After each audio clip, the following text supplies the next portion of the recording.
रहीम अस्सलाम वालेकुम, this is Mohammad Tayyab from इंटरसेस कम्युनिकेशन। आज हमारी वीडियो है प्रोफेशनल लाइफ के बारे में कि हम अपने वर्क लाइफ में खुशियाँ कैसे हासिल कर सकते हैं। तो इसके लिए 5 छोटे छोटे से स्टेप्स हैं, 5 छोटे छोटे से वेज़ हैं जिनको अगर हम हासिल करेंगे, जिनको हम अडॉप्ट करेंगे तो हम अपनी वर्क लाइफ पे ज़्यादा खुश रह सकते हैं। तो इस छोटी सी वीडियो में आपके लिए क्या है कि इस वीडियो में आपके लिए ये है कि वो कौन सी 5 चीज़ें हैं जिसको करने से आप अपनी प्रोफेशनल लाइफ में ज़्यादा अच्छे तरीके से खुशगवार ज़िंदगी गुजार सकते हैं।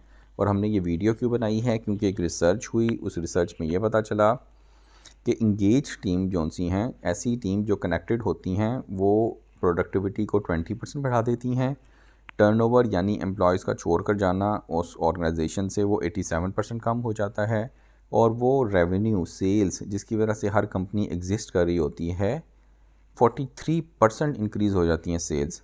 और एक फोर्ब्स ने भी एक रिसर्च की है जिसमें पता चला है कि एम्प्लॉय इंगेजमेंट और वेलनेस जो सी है वो आपकी एब्सेंटिज़म यानी जो एब्सेंट होते हैं लोग उसको 41% कम कर देती है। तो इसलिए वर्क लाइफ पे खुशगवार रहना, खुश रहना बहुत इंपॉर्टेंट है। वो कैसे हो सकता है? 5 उसके टूल्स हैं। कौन कौन से हैं कि जी, encourage positive emotions, build relationships, boost engagement, sound mental health और सेटिंग गोल्स एंड सेलिब्रेशंस। हम इनको मुख्तसर तौर पर एक्सप्लेन करते हैं। इनकरेज पॉजिटिव इमोशंस का मतलब क्या है? एक मिथ है साइकोलॉजी का कि ये हम फोकस करते हैं सिर्फ़ और सिर्फ पॉजिटिव चीज़ों को, जबकि एक्चुअल में ऐसा नहीं है। पॉजिटिव इमोशंस का मतलब ये है कि आपने ज़िंदगी में पॉजिटिव पहलू को भी देखना है, यानी नेगेटिव पहलू की बजाय पॉजिटिव पहलू को भी देखना है। प्लस आपने ये भी देखना है कि जो प्रॉब्लम्स होती हैं वो दरअसल प्रॉब्लम्स नहीं होती, वो अपॉर्चुनिटीज़ होती हैं और वो चैलेंजेस होती हैं जो हमें हमारे कंफर्ट जोन से निकालने के लिए होती हैं। और अगर उन पे हम काम करते हैं तो हम ज़्यादा ग्रो करते हैं। तो ये देखने का अंदाज़ जौन सा है, इसी को चेंज करना है हमने। सेकंड स्टेप है कि जी, रिलेशनशिप को डेवलप करें अपने कोलीग्स के साथ, इंटरनल और एक्सटर्नल कस्टमर्स के साथ। जो आपसे चीज़ें ख़रीद रहे होते हैं, जो आपके परचेज़र्स होते हैं, वो आपके एक्सटर्नल कस्टमर्स होते हैं, जबकि जो आपके कोलीग्स हैं वो आपके इंटरनल कस्टमर्स होते हैं। अगर आपके उनके साथ अच्छे रिलेशनशिप हैं, आप उनके साथ दोस्त हैं, आपका फैमिली टर्म्स हैं, तो आप अपने काम की जगह पे जाएंगे, आपकी मेंटल फ़िज़िकल हेल्थ बेहतर हो जाएगी और आपकी काम करने की सलाहियत भी बेहतर हो जाएगी। इंगेजमेंट यानी कनेक्टिविटी, ये बहुत इंपॉर्टेंट है क्योंकि जो आपकी स्ट्रेंथ्स हैं उन्हीं की बेस पे आप काम कर रहे होते हैं।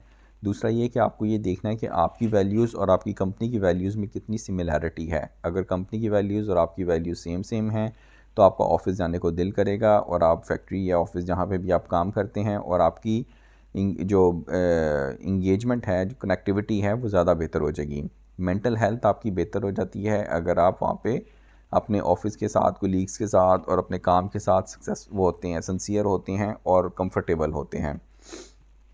अगर आपका काम आपको टॉक्सिक एनवायरनमेंट नहीं दे रहा बल्कि पॉजिटिव मेंटल हेल्थ दे रहा है तो आपको ऑफ़िस जाने का दिल करेगा और आप काम बेहतर करेंगे।